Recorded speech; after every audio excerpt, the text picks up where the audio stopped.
On reste dans l'esprit financier, on reste dans cette BSPCE dont on a largement parlé avec votre invité, parce que l'idée, c'est d'aider les entreprises à améliorer le bien-être financier de ses salariés. On reste dans le même esprit. On va parler de quelque chose qui est très très important en fin de mois pour les employés, la paie. Oui, c'est important ça. Exactement. Bah oui. Avec Habersmithy qui essaye un peu vous allez voir, de bousculer un peu les codes justement des fins de mois. Potentiellement, on entend beaucoup parler de fins de mois difficiles, notamment. Vous êtes la fondatrice de Rosalie. Exact. Arbia, bonjour. Bonjour. Votre plateforme offre l'opportunité aux collaborateurs de disposer d'avance sur le salaire via un système de versement de la paie sur demande. Comment ça marche exactement? Ouais. Alors concrètement, c'est une simple application qui permet à n'importe quel salarié, dans n'importe quelle entreprise, de visualiser en fait sa paye en temps réel, donc en fonction des jours travaillés. Je sais pas, vous êtes un ouvrier qui est payé 1 500 € à la fin du mois. Vous regardez Rosalie le 10 du mois, vous allez voir 500 €, c'est l'équivalent de 10 jours de travail depuis le 1er du mois.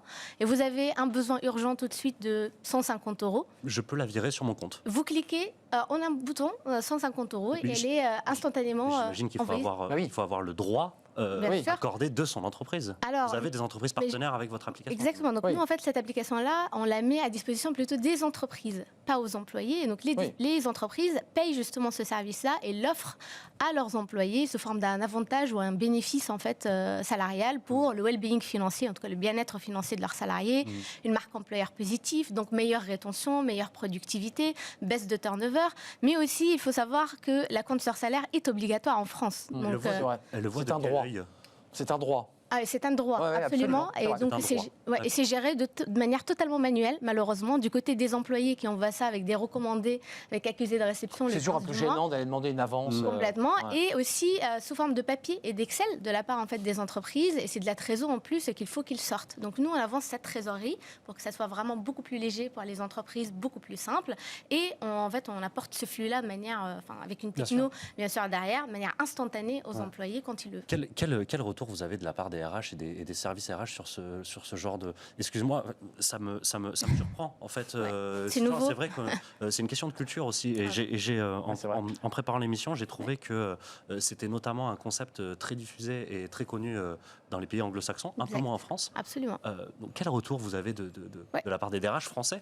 Bien sûr. Et françaises. Donc il faut savoir en fait que c'est très mature déjà aux États-Unis parce qu'aux États-Unis en fait les entreprises ont déjà eu cette conscience-là de l'importance du bien-être financier de leurs employés, sur en tout cas leur taux de productivité. Excusez-moi, c'est un pays qui consomme aussi, donc on a besoin de consommer. C'est un pays qui est... Non, il n'y a alors, pas de il ne faut pas croire ça parce qu'en France aussi, on consomme. En France, on est à 6,5 milliards d'agio par an.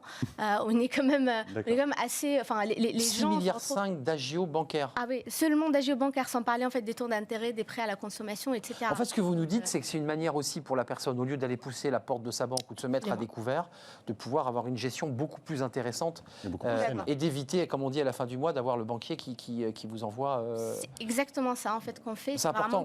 Oui, complètement. C'est vraiment de l'impact social pour les salariés, surtout dans une crise comme celle-là, aujourd'hui, une crise économique, où vraiment, on leur évite de s'entraîner dans l'endettement avec les découvertes bancaires et les prêts à la consommation. Ou les emprunts et les prêts. Complètement. C'est les seules alternatives qui existent en France. Et en plus, il faut savoir que la moitié des Français ont des fins de mois très difficiles et vivent de paycheck à paycheck. Parce que vous faites aussi, et c'est très intéressant dans votre application, de l'éducation financière, c'est-à-dire que vous accompagnez le collaborateur pour qu'il puisse aussi savoir comment gérer sa paie. Parce qu'on pourrait le prendre de manière inversée, c'est-à-dire que si je peux prendre 300 € à n'importe quel moment sur mon salaire, je peux consommer et je peux faire n'importe quoi pour arriver à la fin de mois avec des agios. Nous, on fait en sorte justement que les gens n'aient pas besoin en fait, de demander des acomptes sur salaire ou de demander en fait, du découvert bancaire ou autre. Donc on pousse les gens plutôt à ne pas utiliser notre service. C'est complètement l'inverse d'une fintech en fait, qui est là pour pousser à la conso. Parce que d'ailleurs, notre business model, il n'est pas un taux d'intérêt comme les autres. C'est un simple abonnement. Oui, c'est 0% d'intérêt quand il va prendre son argent. Complètement. Il n'y a pas de frais d'intérêt. Il n'y a rien. Au bot de crédit, etc. Mais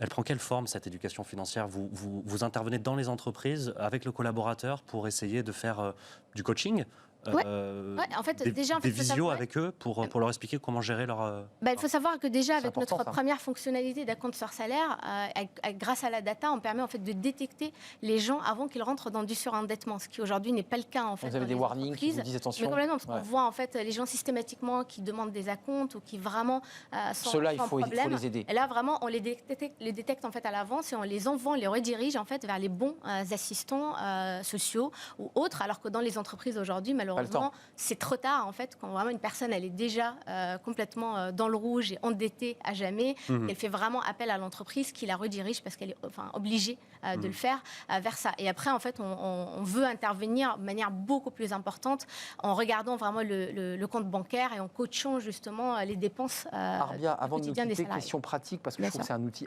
absolument incroyable que vous mettez en place. Le montant maximal de retrait... 50% du salaire. 50% du salaire. Donc cette personne dont vous parliez qui gagne 1 500 €, elle peut, au 3 du mois, au 4 du mois, prendre 750 €. C'est ça. On est d'accord. Ou uniquement ce qu'elle a gagné sur les 3 premiers jours. Exactement. En fait, d'accord, non, mais sur les 3 premiers jours, d'accord. Donc elle ne peut prendre que 150 € peut-être ou pas plus. D'accord. Elle ne peut pas prendre une somme trop importante. Absolument.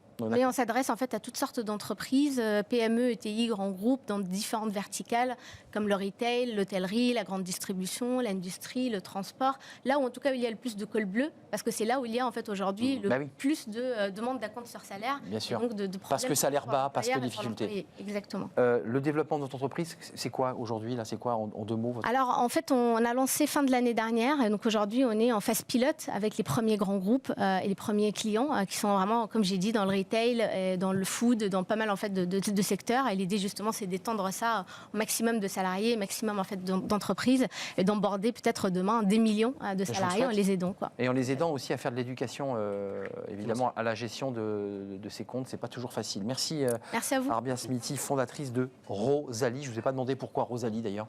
Il n'y a pas de storytelling derrière. J'ai vu que toutes les fintechs, surtout aux États-Unis, s'appellent tous avec des noms masculins. Dave, David, Alan. Et vous avez mis Rosalie?